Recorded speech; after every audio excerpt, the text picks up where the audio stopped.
Today we have a story of a parent so entitled they refuse to acknowledge their kid's engagement. We'll get into that in a bit, but first, my mom stalks my location and questions where I'm at or who I'm with constantly. I, 24-year-old female, still live with my parents. I still financially depend on them in the sense I cannot afford my own rent, so I stay here for free. Years ago, I added my family on Find My Friends because I didn't see the big deal. I really don't care about my friends or family having my location. But my mom in particular always interrogates me on where I am and who I'm with if she doesn't recognize the location. As I'm dating, this becomes very uncomfortable as I don't feel the need to explain myself, nor do I want to share every life detail with my parent. This irritates me and we've argued it many a time. In the past, I made the mistake of telling her I was seeing someone and was with them. When I went to his house, she spam called me and told me that she thought it was too early on for me to be at his house and that I shouldn't get intimate with him in any way. I got upset, feeling invaded on my privacy, and was also so embarrassed, hoping the person didn't hear the phone call. I was in the other room, but still. So now I avoid telling her these things and lie that I'm at a friend's or out with a friend. I've been seeing someone for a couple months now and have been at their house more often. I just tell her I'm at a friend's and now she's accused me of lying.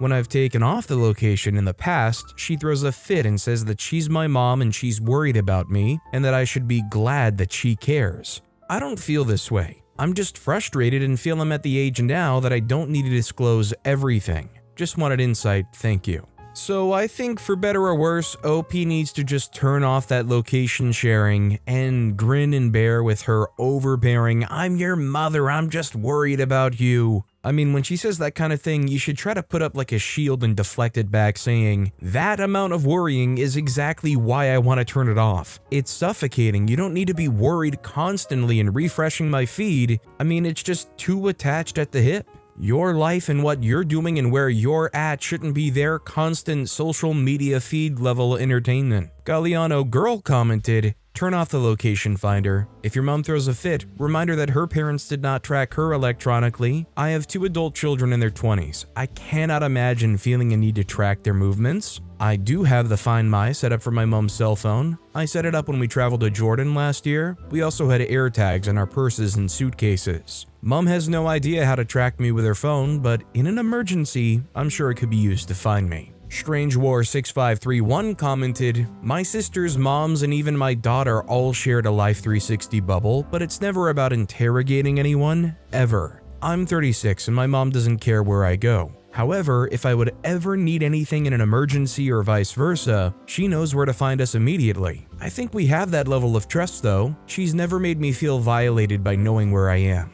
Also, hi, I'm Steven, and if you guys enjoy crazy stories of entitled parents, why not hit those like and subscribe buttons down below? That said, our next story is, my dad tries to do everything in his power to prevent me from moving out and treats me like a child even though I'm 20 and I'm sick of it. I've been struggling financially ever since I became an adult due to unstable jobs, unemployment, and random car repairs. I lived with my parents since I was 15, so they feel like they need to raise me again since my grandparents did it incorrectly. The problem is, they're still treating me as if I'm a teenager that needs constant parental control and supervision, even though I'm 20 years old and it's really messing with my mental health. When I was 19, I finally acquired a stable job and a car, so I tried to move into my friend's house. My mom was okay with it, as long as I'm happy and safe, but my dad absolutely freaked out and told me I'm making a stupid decision and I'll freak the whole family and my future over if I do this, and overall just trying his hardest to guilt trip me into thinking I'm doing something wrong just by leaving.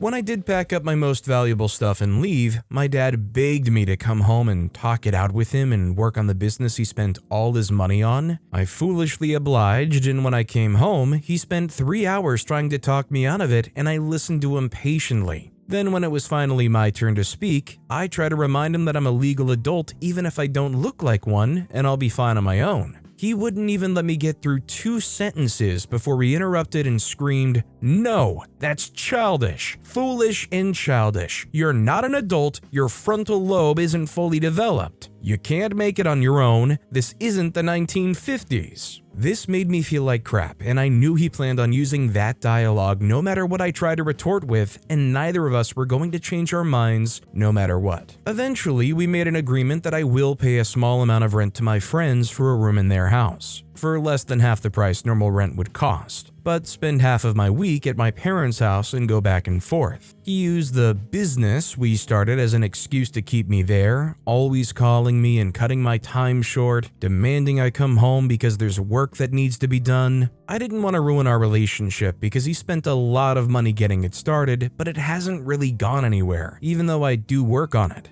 Anyways, my original plan was to just slowly move all my stuff to my friend's house, and eventually I'll fully move in with my friends. This was a few months back, and I know he was being crappy and manipulative, but I wasn't sure how else to deal with it. About a month and a half into this ordeal, someone crashed into my car and destroyed it, and because of this I lost my job. So I could no longer pay rent and I was forced to move back in with my parents. When the insurance finally paid out, I accidentally bought a lemon of a car and it bankrupted me with a bunch of random mechanical issues, and in the end, left me stranded on the side of the road with a $500 tow yard fee that was paid by my mom because I already spent all my money from my new job on the last repair. A few weeks ago, bought an old running car from a family friend for $250 and spent all of my last paycheck getting the tires replaced and fixing the transmission problem it had. Thankfully, my mechanic said this car was in a way better shape than the other two I had combined, so I shouldn't have to worry about unexpected future repairs eating my wallet up.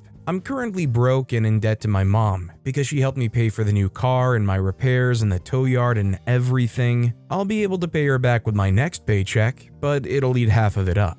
They found a house they like that's closer to my job, 15 minutes instead of 45 minutes away, and applied to rent it. And I didn't want to leave them in the mud, so I agreed to help them rent it and send my pay stubs. I think I might have made a mistake, but I'm not sure what else I was supposed to do. My parents expect me to live with them until I finish school, and I don't want that. My dad is delusional and thinks I need to be protected, and I'm immediately going to become homeless or kidnapped or whatever if I move out, so he expects me to live with them until I finish school. I hate living with my parents because even though they look out for me and they feed me and always save me when I have to pay for something I'm unable to, my dad has an extremely toxic and clingy personality, and I'm not happy having to deal with him every goddamn day. He's always insulting and demeaning my hobbies and acting like I'm wasting time when I'm being creative and working on my own personal projects. Whenever he comes home from work and I'm in my room, he calls my cell phone and acts like I'm doing something wrong by having alone time, and God forbid doing art instead of being in the living room rewatching some stupid show with him or doing chores. He's always making my dating life his business and trying to give his advice or input when I don't want it, and asks if every girl I go on a date with is my girlfriend now, and I think it's really frustrating and uncomfortable how he forces me to label what I'm doing and tell him what I'm up to all the time. Every time I'm out of the house outside of my work hours, he just has to call me and ask what I'm doing, and if I don't answer the phone, he gets all upset when I get home and tells me how worried he was and how crappy it was of me not to tell him, even though I do it because I'm trying to prove the point that I'm independent and I'll just call them if it's an emergency.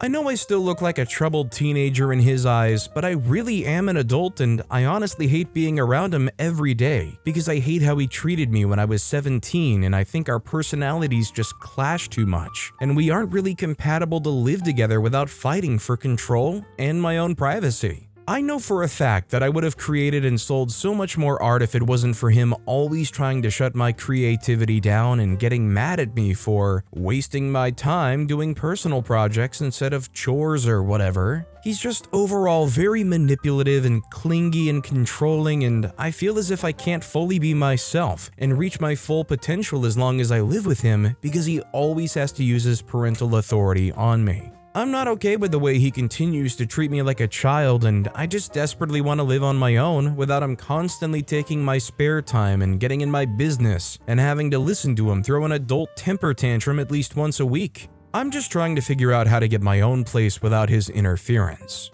I already have a few friends who would be down to move with me. I think I'm going to save up for my own rental and post my room on Facebook and Craigslist so I can move and find someone to take my place to help them pay rent so they don't get evicted. I'm fully on board with what OP's saying here towards the end as far as swinging for their own room with a roommate situation with their friends as long as they can afford it, but I don't know if that very last thing is a very good idea, posting their own bedroom on Craigslist and saying, let me see if I can just find some stranger to move in here and pay rent so my parents don't get evicted. That part definitely should be coordinated with the parents in mind if they're going to be living with this said stranger. Eureka05 commented, my dad was not quite as bad, but still similar in many ways. He would always tell me I was stupid and couldn't make it out in the real world, that I was dumb, and my decisions were going to get me SA'd essentially. He'd gaslight me, telling me I don't deserve to go to a college or university in a different town because the kids who lived there deserved it more. If I shared dreams or goals with him, he would say I'd never achieve them because I wasn't good enough.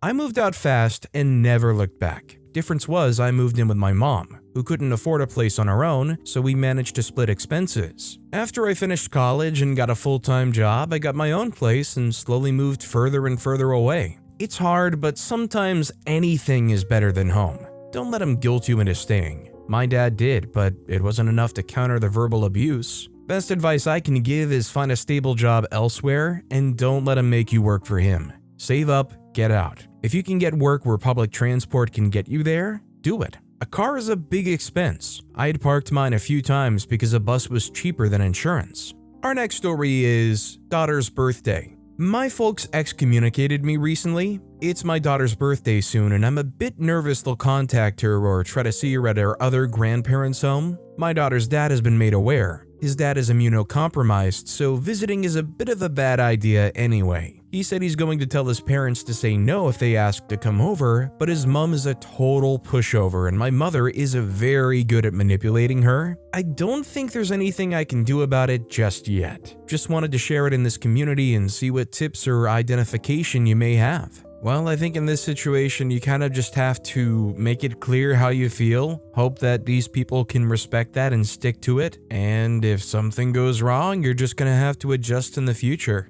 I mean, what more can you really do? Excellent ad 1132 comments, let his mom know that if she lets your folks visit, that will be the last time that your daughter will ever be at their house. Also let them know that no matter what they tell your daughter, you will find out one way or the other if they allowed your folks to be around her. Our next story is mother offering to braid my hair when I'm 29. Am I right to consider this to be treating me like a child mentality or not? This sounds ridiculous. I'm 29 and still in college as I started up late in life. I work as a waitress and cannot braid my own hair. I used to ask my mom to do it for me, but I'm starting to wonder if her constant persistence on it is holding on to me because she still thinks I'm a child and completely dependent on her. She asks nearly every day before I see her before I go to work. Sometimes I say yes, but I'm starting to say no because I can't stand being treated like I'm 15 years old when I'm nearly in fact 30. I know she's probably only trying to be helpful. One day I got to turn off it as she ended up taking too long and I was late to work by 2 or 3 minutes.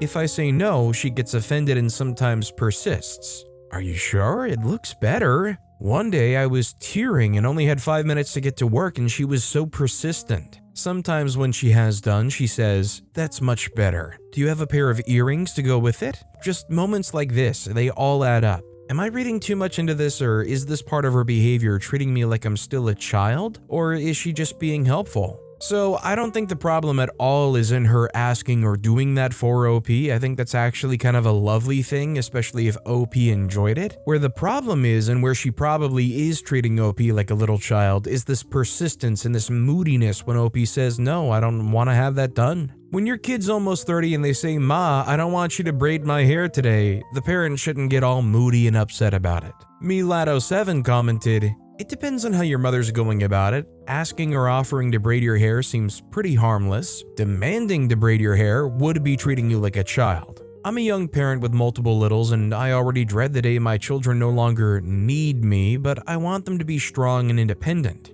I myself have already kind of ostracized my own parents and don't need them. I don't ask for parental advice or require my dad's handyman experience like my other sibling does. Reflecting on your situation from a parent's perspective, maybe it's just them wanting to spend time with you and do something specifically for you that doesn't require money, just time and effort. This next story is, Mom hasn't acknowledged my engagement. My parents have always been high conflict people. Bad marriage, terrible financial decisions, both are emotionally immature, and they always had people living in their house. It was really hard growing up in their household. I used to think my mom was the victim in her marriage, then I finally realized she has no backbone and is a major enabler. My dad is a narcissist and they both don't have any accountability. I've been extremely low contact with them for about 2 months. I got engaged on Sunday. On Monday, I texted them both to let them know so they would hear it from me before posting pictures and before telling extended family members. My dad texted back after a few hours and it was a polite text. My mom did not text back. I figured sharing my Instagram post to Facebook, I never post on Facebook anymore, thinking it could be another way to give my mom a chance to acknowledge the engagement. She didn't interact with the post. My dad left a polite comment. I later spoke to my sister who's in contact with my mom, but supportive of my decision to be low contact, and she said my mom told her that she was hurt my fiancé didn't ask their permission or include them in the engagement. She also said my aunt called to congratulate her, implying I called and told my aunt first and she heard the news from my aunt. This is simply not true. I texted my parents first thing in the AM, waited hours before posting anything to make sure they saw the text, which I know they did because Dad replied to my text, and texted my aunt around lunch. Last, she said she hadn't seen the Facebook post because I'm not friends with her, also not true. I'm just really frustrated and hurt. I acknowledge and understand being low contact is probably painful to her and hurts her feelings. I understand the implications of what I'm doing, but I did go out of my way to inform them so they would hear it from me. I strongly believe that merits a basic, polite acknowledgement regardless of her feelings. I didn't have to tell them. I know I don't get to eat my cake and have it too, but this is a major life event. A polite text would have shown me she's understanding why I'm low contact and on a path to healing, but it's clear she's not. I just think you have to point out OP is low contact with her mom for a reason. If you have a relationship with your parents and such that you feel it's necessary to be low contact, I don't know if it's really a healthy thing to want or expect some kind of reaction or message from them. It kind of goes against the entire thing of like trying to distance yourself and keep contact to a minimum. Gullible Musician 214 commented, "What do you want out of your relationship with your mom?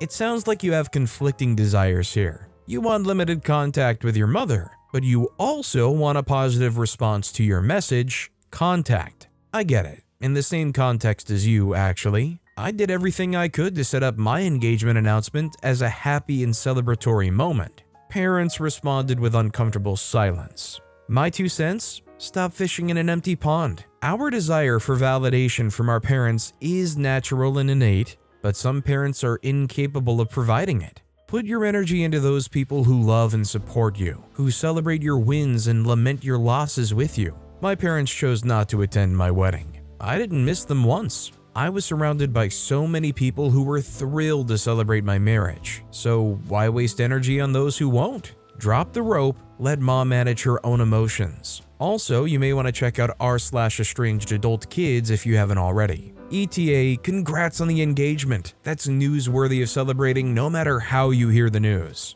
Our next story is, update, my mom, 42, kicked me, 19-year-old female, out Sunday and we had a massive fight. Need to get it out of my system. Hey guys, I'm back with an update. I wanted to post my mom's apology she sent me through text, but I can't seem to upload photos here, so I'm assuming it's not allowed on this subreddit. I'm not sure how to post them elsewhere, so if you know how, please let me know. Needless to say, things have been alright. The first week was emotional heck to say the least. My partner has been extremely supportive of me, but I ended up deciding to go to the hospital in fear of doing something due to all the stress I was under. My mental health wasn't great to begin with, so when this happened, I just couldn't do it anymore. I admitted myself only to essentially be told I wasn't a direct harm to myself, which kinda blew my mind considering I've never asked for mental help. Me going to the hospital was a dire situation, and they turned me away. That's a whole other story, but to make it short, I waited over 6 hours, was ignored by the hospital staff,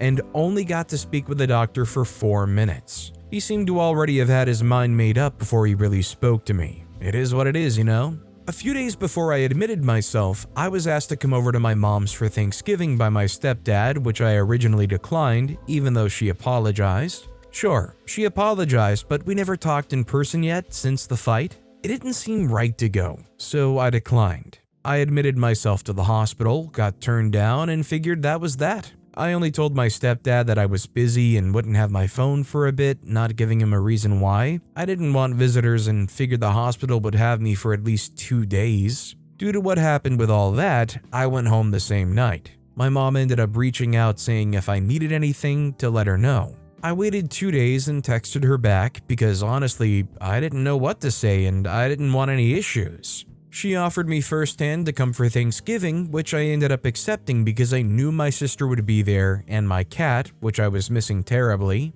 Yes, the jump from a full-blown fight to Thanksgiving like it was nothing wasn't the best decision. I didn't go alone. My partner went with me and supported my decision. It went fine, honestly. If you don't mind cold, dry, and wet turkey and boxed side dishes. Another reason I went was because she freaked her lashes up. She offered me $75 bi-weekly to get them done. Apparently she bought boxes and boxes of at-home lash extensions, which led to her getting an allergic reaction. Needless to say, that made me feel better because it's funny how she thought she could replace my services that easy at home, no less. It's crazy how I had to do them every Sunday and now she's content with every 2 weeks for what I'm actually worth. Besides, $150 a month extra is needed, so I'm willing to swallow my contempt for some cash. I ended up doing her lashes that Saturday after Thanksgiving, and they were a hot mess. Lashes broken or straight up gone, chunks of glue that I had to clean, etc. I did charge her extra, cause freak that, don't do that crap at home. We talked during that time. Was it in the serious tone that it should have been? No, but she claimed she didn't truly expect me to leave. She said she just wanted to scare me a bit to ground me again in life. I told her the way she handled it wasn't the right thing. If that was the case, maybe don't send me an eviction text and make me wait an entire weekend before we talk. She made me sit with such anxiety for a near solid 3 days. Then she started up the conversation. It was done condescendingly and just never even gave me a chance. I know based off of her childhood, she feels that people fight because they care. For me, it shows the opposite. Kicking me out didn't make me feel like she cared, it felt like a power trip, especially trying to make me sleep by the front door. She claimed she would never, but I told her even bringing it up made me feel subhuman. This whole conversation was a little too lighthearted. I'm not great with confrontation, but I've come a long way to be honest. I used to never say anything. Eventually, she asked about why I couldn't have my phone. I came clean, and also because I was bruised from my blood draw. My mom's a phlebotomist, so she noticed my obvious blood draw from my arm. I told her I was admitted to the hospital, that I was too stressed out and I was worried of hurting myself. She then said how it could go on my record, and then I reminded her my record wouldn't matter if I was gone. Before she apologized, she went through my room and packed it up. She found my really awful blue notebook. I only write in it when I'm going through awful crap. There's maybe 4 entries each year. It sucks she went through it, but that's not my problem. I write in there to regulate my situation so I don't hurt other people. I often believe it's not me when I write in there because it's so rare and it's so upsetting when I do. I refuse to rip out pages. It's my life, good and bad. If she decided to snoop through my life, that's on her. She said she had no idea I went through so much and how I should have told her, which if she ever made me feel safe, I would have. I wanted to, but she never felt safe fully, so why risk it? If y'all want her full apology, tell me where I can post it. It's rough but adds a lot more context. I also want to know if it even sounds genuine. At first it did. I didn't even expect her to apologize, and it's good by her standards, since she rarely does. Reading back now, I don't think I'm fully happy with it. I asked my partner's parents if I could stay longer and was granted permission a few more months if really needed. As soon as we can leave, we will. This is very temporary, they're great, but it's not their job to have me here. I've helped keep things clean to try and keep peace. Also because I can't not do something. I always have to be cleaning or doing something. That and to prevent any issues due to being paranoid of having history repeating itself. School is a whole other thing, but it's still going and will be going till completed. Trying to make it for another 4-ish months and then bailing to get a job. But yeah, it's not the best update. At least with doing mom's lashes, I can see my sister and cat while making some money, so it's worth it to me for now. Thank you guys for showing your support. It means so much to me. It's been a lot to say the least, but I know I got this. My mom offered to move back, but I have until the 8th to decide. However, I'm not going back. I will this Saturday to decorate the Xmas tree, but that's mostly to see my sister again. I don't really care about decorating for Christmas. It's never been fun. Mom just complains about how it's never right and then moves the bulbs around after we already placed them. My stepdad took my bed because he's been sleeping either in his man cave or on the couch since last October. Mom doesn't sleep with him because he snored way too loud. She's not lying, it sounds like an elephant. So needless to say, I don't want to come back and throw him back into the man cave, and honestly, other than a few panic moments, I felt safe here. I haven't felt at risk of being thrown out. I'm talked to like a human and no one makes me feel unsafe or unwanted here. At first, I was scared to even leave the bedroom. I didn't want to feel like a nuisance. The first day I talked to my partner's mom and I felt a lot better. I was worried I wouldn't be understood due to how crazy my situation sounded. She's been really sweet, which I really appreciate to say the least. I ended up cleaning the kitchen really good in the first week to try and show some thank you. Also, because I couldn't stop thinking and needed to shut my brain off. I help when I can. It's the least I can do. Anyways, thanks guys for reading. I probably won't post an update for a few months. I hope you all are doing well and happy holidays. You know, honestly, I just hope OP doesn't get hurt here again. It honestly, if anything, feels kind of just like a cooling off period before something inevitably happens again. I mean, honestly, I think OP's breezing over the fact that they snooped through OP's things and went through their own personal writings like that. Like, you want to talk about trying to respect your kids more and then immediately admitting, oh, by the way, I read through all of your personal notations that you left in your blue folder in your book while I was snooping through your room. I can't understand why you would never open up to me about that stuff. As if it isn't obvious just by the fact that she did that. Lunith commented,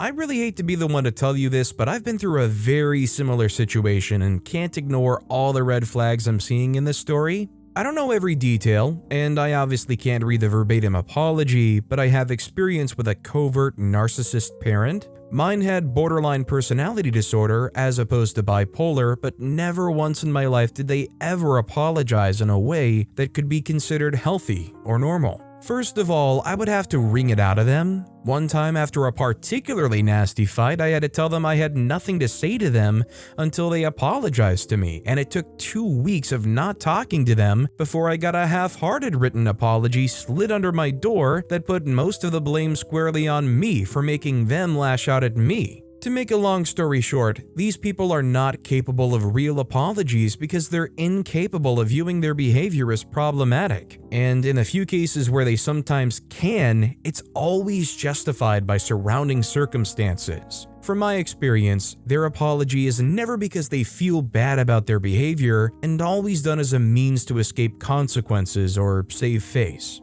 Part of me thinks you know this already, and part of me hopes that I'm wrong because my anecdotal experience has biased me against these kinds of people, but I say all this just to say stay safe. Just because things have smoothed over for now doesn't mean that she's any more safe or dependable than she was after your original post. OP responded saying, I agree, and honestly I believe she has BPD. I've read countless books on it and it just fits her better, but I'm no psychiatrist. She gets really upset if you don't side with her, and she'll lash out if she believes you're abandoning her or simply not siding with her. I wish I could post the apology somewhere for more context. It was 4 or 5 note pages long, which for her is a lot. But it did feel like she was trying to explain herself, which I already know most of her life story. It just sucks because I know I have some sort of mood disorder, but my god, I'd never hurt the people I love like this. It's just downright awful. I hope she'll get help again, but due to her past experiences, she never does. She needs to be medicated too, but she never sticks with it. I can't fix what's broken if it doesn't want to be fixed, plus it's not my place. It took me 2 weeks as well for her to apologize, but one phrase she used was, "I'm sorry if I traumatized you or whatever," which ticked me off, not gonna lie. Like, yes, you did. Just because she went through worse doesn't mean mine is less valid. But with that being said, that's all the time we have for today. Now, if you want to hear another crazy entitled parent story, check out that video on the left. Or if you missed my latest video, check out that video on the right. That said, I'll see you all next time with some more stories.